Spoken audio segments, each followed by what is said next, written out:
एटा है मोर ईश्वरा गछ जोटा कि हाइब्रिड मत मिल जाए। बहुत प्रकार देसी गछ मो पाखे थिला यार वेराइट कलर भी, किंतु हाइब्रिड मो पाखे आदौ नाला।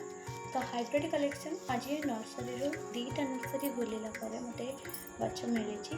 तो चलतु केमी कौन रिपोर्टिंग करवा और गचर अधिक फूल पाइबापी आम कौन खाद मुझे दूसरी चलतु देखिए।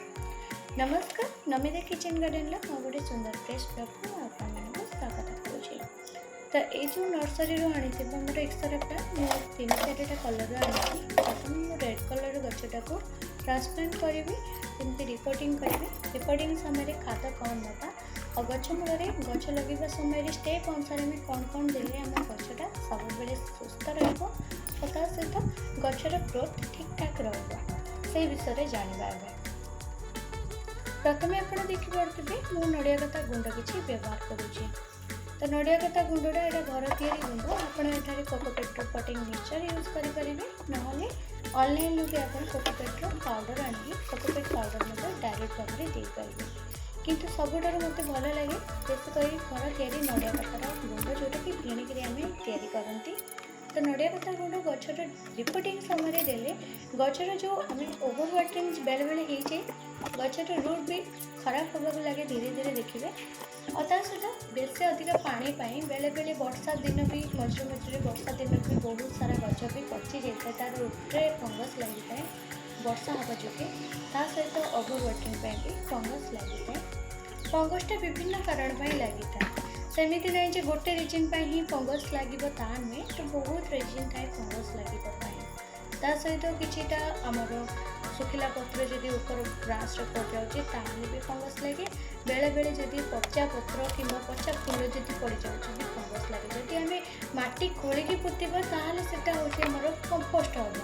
जदि ऊपर लेयर नॉर्मली पड़ी किछि दिन रहीगला ताहले सेटा होचे जोटा कि आमर फंगस सृष्टि कर। तो ये विभिन्न प्रकार आमर कंपोस्ट होची आमर जोटा कि आमर कहती फंगस लगे। तो विभिन्न कारण ही लगी था, गोटे कारण नुह। तो एबे मुझे से चापत्ती आउ कि नड़िया कता। नड़िया कता मुझे देली गचर रूट जिते आमर गछटा जेहेतु यहाँ सब परमानेंट प्लांट आमर परमानेंट फ्लावरिंग प्लांट। तो परमानेंट आप जिते गच लगाउछन्ती जमी आसो आपंकर मंदार गच आउ कि आसो गोलाप गच आउ कि आसो आमर कनियर गच जोटा कि आलमंडा गच आउ कि सेमती ये सब एक्सरा प्लांट। तो ये सब गच जेहेतु आमर गार्डेन में सब बेले रुए। कागज फूल भी कागज फूल हो कि जोटा कि आमर कहती ओलिएंडर प्लांट। तो ये सब आमर जेहेतु परमानेंट प्लांट तो आप ये सब रिपोर्टिंग समय नड़िया कता गिणिकी दिंतु। ओवर वाटरिंग तो हेनी प्रथम रिजन, तापर हूँ सेकेंड आप गच को ये बेनिफिट दे जाए गचर जो रूट तौक जाकि पहुँची थाए। तो तले हूँ आप देखिए ऑक्सीजन कम जोगे रूट डेभलप भला कैनि। रूट डेभलप न कले गच भी आपंकर ग्रोथ करनी। तो से आप ध्यान देवे आप नड़िया कता गिणिकी देवे देखिए आपंकर गचर बहुत मात्रा ऑक्सीजन रूट को पहुँचे सहित रूट डेभलप कर। तो तापर ये दूसरी किसी 2-3 मुठा भाया बाली रोचे। प्रत्येक गचर मु बाली दे न था, जो गच को जी दरकार तार क्वांटिटी हिसाब से मुझे बाली प्रत्येक गच को दरकार न था। जमीती आमर आलमंडा गच को बाली दरकार होता है, गोलाप गच को बाली दरकार होता है, किंतु मंदार गच को एत काफी बाली दरकार पड़ेनी।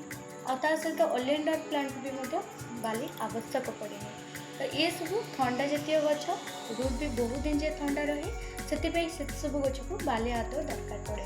किंतु ये सब गच को पानी अधिक दरकार पड़े, ठंडा दरकार चेर को से मुझे पानी सब बाली यूज करे सब गच मूल।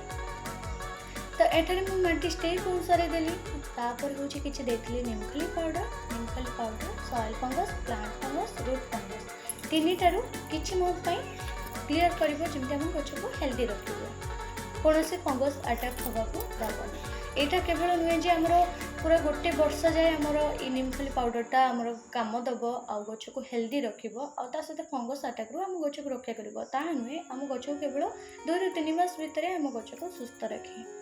तापर जदि आपंक गचर कौन पोक लगुच कि छोट छोट गेंडा होची कि कौन जीवाणु आपण गच मूल देखुं अधिका पानी हो कि जदि भी वर्षा है वर्षा दिन में हो कि शीत दिन भी होता तो ये सब दिन जब आप देखा पाइले ताले आप मेथी गुंडर पाउडर घरे तैयारी करेंगे।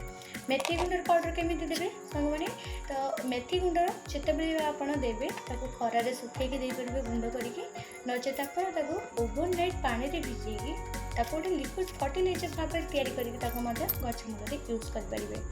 ता सहित आ गोटे प्रकार भी देपारे जमीक आपणकर हल्का टिके भाजी देकी टिके हल्का ब्राउन कलर पूरा नाली पकेबेनी हल्का ब्राउन कलर टिके हेलापर ताको गुंड करके गोटे बढ़िया फाइन पाउडर बने देकी हल्दी पाउडर सहित मिसेकी यूज कर फर्टिलाइजर करेंगे ना पाउडर देपारे डायरेक्ट भाव में।